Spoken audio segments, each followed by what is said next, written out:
ہمارے لیے آج کی انجیل مقدس متی کے مطابق اس کے 7 باب 15 تا 20 آیات مقدسہ۔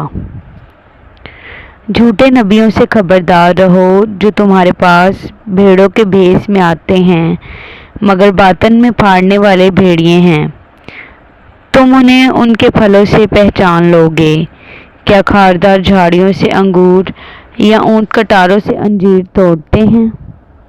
اسی طرح ہر ایک اچھا درخت اچھا پھل لاتا اور ردی درخت برا پھل لاتا ہے۔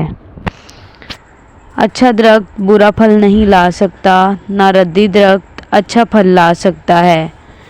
جو درخت اچھا پھل نہیں لاتا وہ کاٹا اور آگ میں ڈالا جاتا ہے۔ پس ان کے پھلوں سے تم انہیں پہچان لو گے۔ پاک کلام کے پڑھے اور سنے جانے پر خداوند کی برکت ہو، خداوند کا شکر ہو۔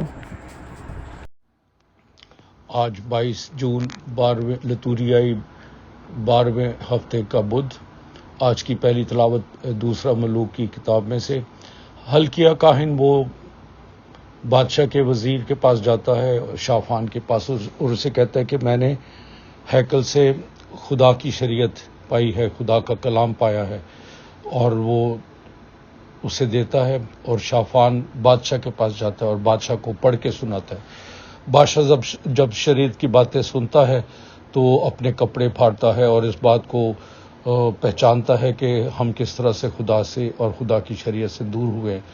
تب وہ یروشلم اور وہاں کے سارے بزرگوں کو، یہودا کے قبیلے کے سارے بزرگوں کو اپنے پاس بلاتا ہے، اور لوگوں کو بھی بڑی تعداد میں بلاتا ہے، اور پھر ہیکل میں خدا کی شریعت پڑھ کر سنائی جاتی ہے، اور پھر بادشاہ لوگوں کے ساتھ مل کے خدا سے عہد کرتا ہے کہ ہم تیری شریعت کی ساری باتوں پر پورا اتریں گے، عہد کرتا ہے اس بات کا۔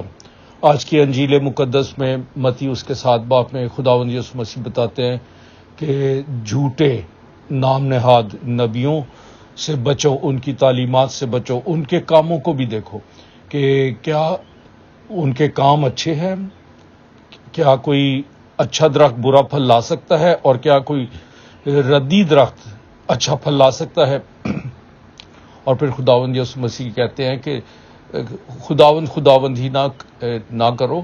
بہت سارے ہیں جو خداوند کرتے ہیں لیکن وہ میری باتوں سے دور ہیں، تو اس لیے وہی سچا ہے جو میری باتوں پر، خدا کی دیے ہوئے احکامات پر عمل کرتا ہے۔ تو میرے عزیز بھائی اور بہنوں، آج کی ان تلاوتوں سے ہمیں کیا ملتا ہے؟ ایک کہ ہمیں ضرور تلاوت کلام پاک کرنی چاہیے، اور کیونکہ یہ خدا کا کلام ہے، اور اس کلام پڑھتا کوئی انسان ہے لیکن یہ ہے کلام خدا کا، اس لیے اسے دھیان سے سننا چاہیے، اسے بڑے ادب کے ساتھ اور غور و فکر کے ساتھ سننا چاہیے، اور اس میں سے تلاش کرنا چاہیے کہ ہمارے لیے خداوند ہمیں کیا کہہ رہا ہے اس کلام کے ذریعے سے۔ دوسری بات، آج کی انجیل مقدس کے مطابق بڑے سارے لوگ ہیں نام نہاد بن جاتے ہیں، پادری بن جاتے ہیں، اور کئی دفعہ انہوں نے بغل میں بائبل مقدس رکھی ہوتی ہے، اور گھر کھٹکھٹا کے تو وہ آپ کے گھر میں آ کے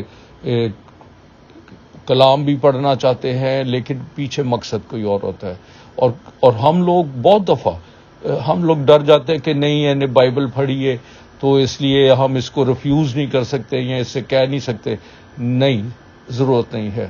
ایسے لوگ جو گھر میں جا کے اور تلاوت کرنا چاہتے ہیں اور کلام پڑھنا چاہتے ہیں، پھر لمبی لمبی نمازیں کریں گے، ان کا مقصد آخر میں ہوگا کہ ہون مینوں چکو بھی، اس کا مطلب یہ ہے کہ ہون مینوں کچھ دیو بھی۔ تو اس طرح کے لوگوں سے ہمیں اتنا ڈرنا نہیں چاہیے۔ ہم جو پاک ماں کلیسیا کے بچے ہیں، جو ہم خادم ہیں، ہمارے پاس ایک پورا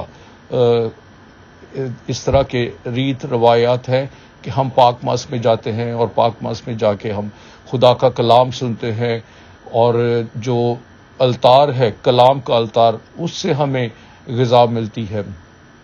لیکن یہ جو نام نہاد آج کل تو خاص طور پہ جو کتنی ساری کلیسیاں اٹھ آئی ہیں، گلی گلی میں 2-2 3-3 گرجے لگے ہوئے ہیں۔ تو اس طرح سے ہمیں اس طرح سے نا اتفاقی کا شکار ہونے کی ضرورت نہیں ہے۔ ہم سب جو مسیحی ہیں ایک ہی خداوند پر ایمان رکھتے ہیں، اور ایسے لوگ جو گھر گھر میں کلیسیاں کھول لیتے ان سے بچیے، یہ نام نہاد ہے۔ اور پھر بہت دفعہ آپ کے اپنے ارد گرد میں آپ دیکھ لیں کہ کس طرح سے کلیسیاؤں میں سے کلیسیاں اٹھ رہی ہیں اور وہ فرق تعلیم دے رہے ہیں، اور کئی دفعہ تو وہ کیتھولک کلیسیا کے خلاف بھی باتیں کرتے ہیں۔ تو ایسے لوگوں سے اجتناب کریں، بحث کرنے کی ضرورت نہیں ہے، بس ان سے اجتناب کیا جائے، بحث نہ کی جائے، کبھی بھی کسی سے بحث نہ کریں، کیونکہ بحث میں وہ آپ سے سچ تھوڑی سننے آئے ہیں، وہ تو آپ سے جیتنا چاہتے ہیں، اور پھر ان کے مقاصد بھی کچھ کاروباری کلیسیاں ہیں، اور خاص طور پہ پاکستان میں تو بہت ساری کاروباری کلیسیاں کھل چکی ہے جن کا اصل میں مقصد جو ہے وہ خدا کا کلام سنانا نہیں ہے۔ ان کا مقصد ہوتا ہے کہ ان کی تجوری بھرے، کافی سارے پیسے وغیرہ اکٹھے ہوں، اور کافی ڈرامے بازیاں بھی ہوتی ہیں۔ تو ایسی کلیسیاؤں سے اجتناب کریں، باز کریں، اور جو کیتھولک کلیسیا جو رسولی کلیسیا ہے، جو رسولی بنیادوں پر بنائی گئی ہے، جس میں شہیدوں کا لہو بھی شامل ہے، اس پر ایمان رکھیں، اور ان تعلیمات کو جو ہمیں بتائی جاتی ہیں ان پر عمل کریں، کیونکہ آج کے دور میں بے روزگاری کی وجہ سے اور بہت ساری باتوں کی وجہ سے کافی سارے لوگ جو ہیں وہ پادری بن جاتے ہیں اور اپنی اس کو اپنا رزق سمجھ لیتے ہیں۔ یسوع ایسا نہیں چاہتے، یسوع ایسا نہیں چاہتے ہیں کہ اس کو ایک کاروبار بنا لیا جائے، اور اسی لیے یسوع نے کہا تھا کہ خداوند تو بہت سارے کرتے ہیں، اور کہتے بھی اے خداوند میں نے تیرے نام پہ معجزے کیے ہیں، تیرا کلام سنا ہے۔ کہتا ہے میں اس بات کو نہیں مانتا، میں اس بات پہ مانتا ہوں کہ تمہاری اپنی زندگی میں کیا چل رہا ہے، کیا تم ان باتوں پر عمل کرتے ہو جو خدا نے ہمیں دی ہیں، جو احکامات خدا نے دیے۔ تو میرے عزیز بھائی اور بہنوں، آئیے ہم جو کیتھولک مسیح ہیں خدا کا شکر کریں کہ ہم پاکماں کلیسیا سے ہمارا تعلق ہے، رسولی کلیسیا سے تعلق ہے۔ خدا کا کلام سنیں اور اس پر عمل کریں۔ آپ سب کو اور مجھے بھی خداوند ایسا ہی کرنے کی طاقت عطا فرمائے، آمین۔